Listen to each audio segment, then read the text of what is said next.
दावा किया जा रहा है कि उन्होंने कहा कि पेट्रोल में एथेनॉल मिलाने पर मेरा कोई रोल नहीं है।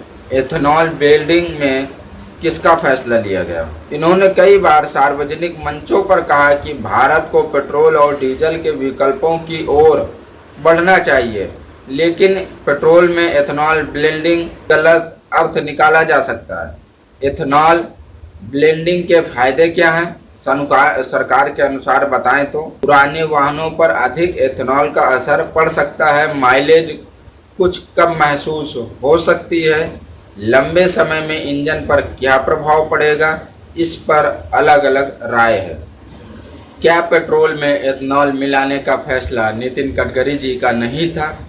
वायरल दावे की पूरी सच्चाई आपको बताते हैं।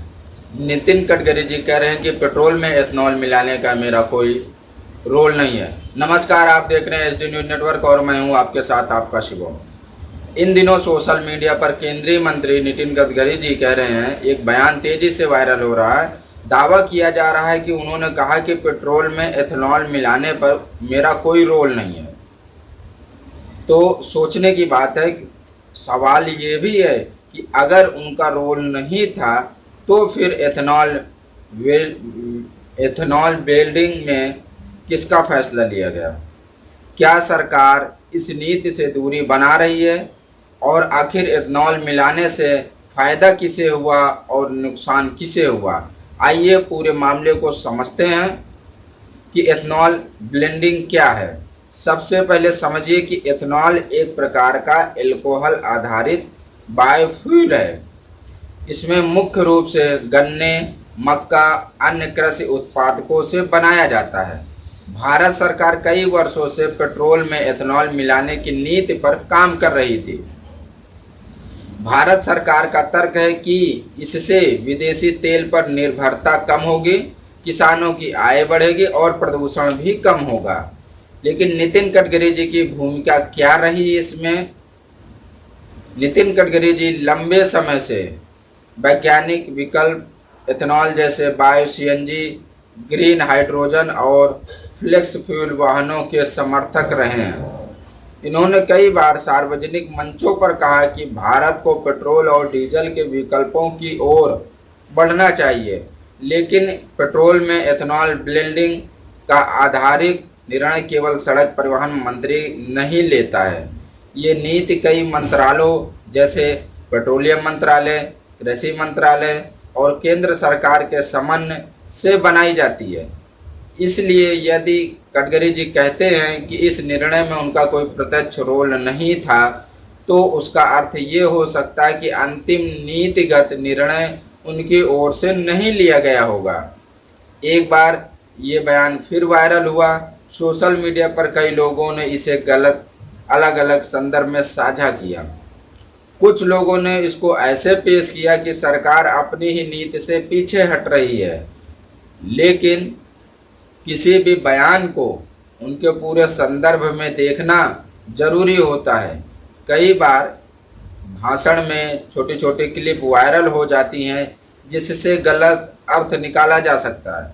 एथेनॉल ब्लेंडिंग के फायदे क्या हैं? सरकार के अनुसार बताएं तो कच्चे तेल आयात पर कम खर्च होता है, किसानों को गन्ने और अन्य फसलों का बेहतर बाजार मूल्य मिल सकता है, कार्बन उत्सर्जन कम करने में मदद मिल सकती है, ऊर्जा सुरक्षा मजबूत हो सकती है। तो ये अलग अलग फायदे उनके बताए सरकार ने, और इसी वजह से भारत ने पिछले कुछ वर्षों में एथेनॉल ब्लेंडिंग का प्रतिशत लगभग बढ़ाया है। लेकिन आलोचना ये भी है कि दूसरी तरफ यदि विशेषज्ञ और वाहन मालिक कुछ सवाल उठाते हैं, तो उनका कहना है कि पुराने वाहनों पर अधिक एथेनॉल का असर पड़ सकता है। किसका? पुराने वाहनों पर अधिक एथेनॉल का असर पड़ सकता है, माइलेज कुछ कम महसूस हो सकती है। लंबे समय में इंजन पर क्या प्रभाव पड़ेगा, इस पर अलग अलग राय है।